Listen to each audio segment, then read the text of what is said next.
The infantry is as old as the Army itself. Founded on June 14, 1775, the branch has grown from just 10 rifle companies to become the centerpiece of the Army's land combat capability.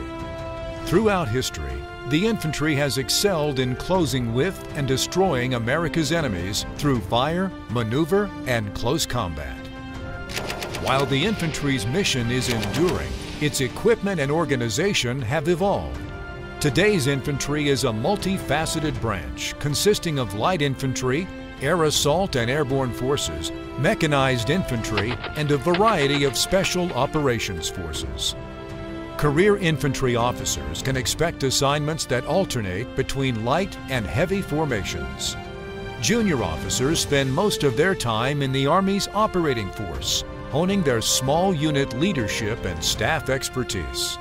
This is an invaluable training and educational experience that helps them to understand the larger Army that they serve.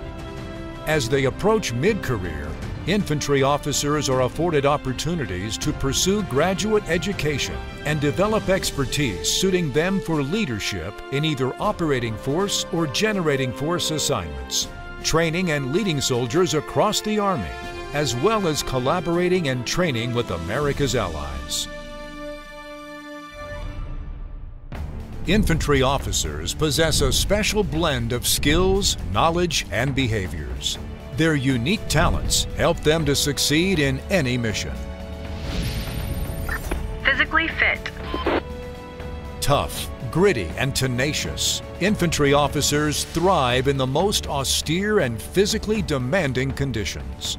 Their complete approach to fitness ensures they can accomplish the mission in any operating environment.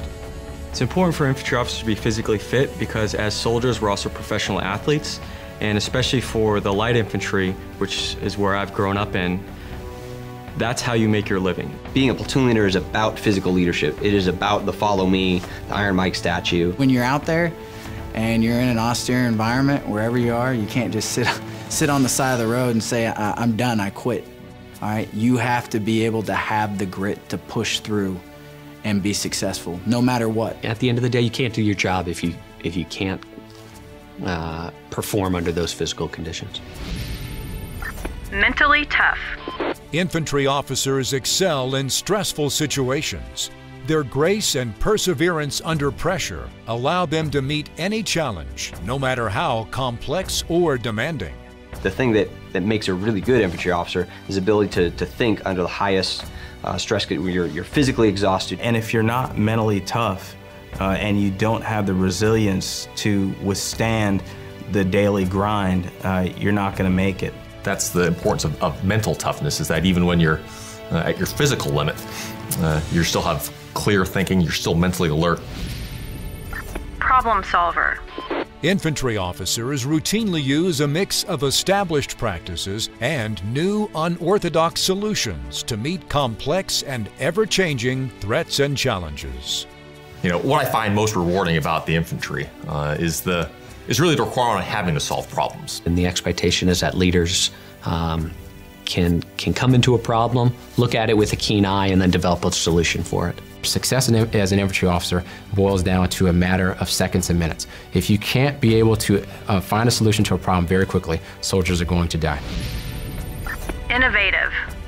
The diverse spectrum of situations infantry officers face requires them to seek creative and insightful solutions. Innovation is critical. If we're not innovative as infantry leaders, we sometimes get very set, very focused on just executing the plan. And you got to be able to deviate from that guideline and make the best decision that's tactically sound. My value added to the organization is making the best possible decision at that moment where a decision must be made. Multitasker. Constantly faced with simultaneous challenges, infantry officers effectively prioritize and respond to multiple demands. Because the infantry officer is really the organizer of the battlefield. Everything is important. So as an infantry officer, you need to be able to identify and prioritize what's important, but not let any of those balls get dropped. Sometimes in combat, you're going to be in a close contact with the enemy, and the enemy is going to demand you be an effective multitasker. Bodily kinesthetic.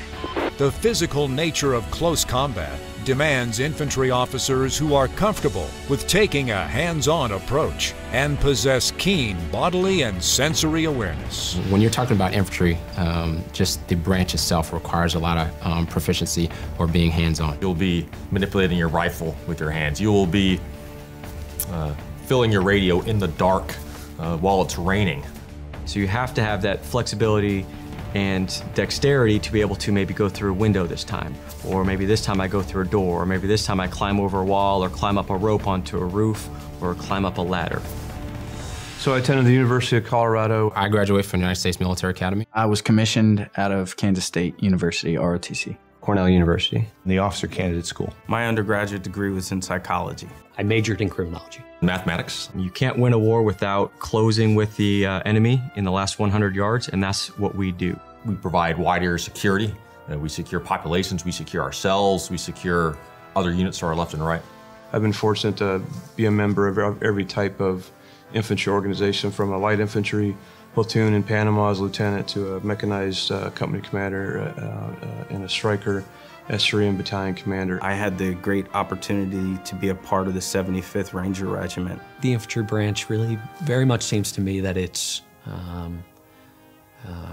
like I said, more of a calling. An opportunity to have kite bonds among individuals who go through shared hardship, and I've certainly experienced that. And I knew if I went into the infantry branch, they were going to push me. You never get detached from being a soldier, because you always have to be a soldier and be good at being a soldier in order to be successful in the infantry. Those that are considering infantry, there is great opportunity for professional growth, for challenge, for leadership. When you think about being a soldier or being a leader, infantry is what comes to mind. That's the best opportunity of any of the branches that I saw to lead soldiers. When it's not always easy and the situation is not always clear. It's about taking care of the mission, accomplishing it, and taking care of your soldiers. Infantry isn't for everybody. It's going to be up to you to determine if you're up for the challenge. But if you want to be a leader, I am the infantry. if you want to be out front, Follow me.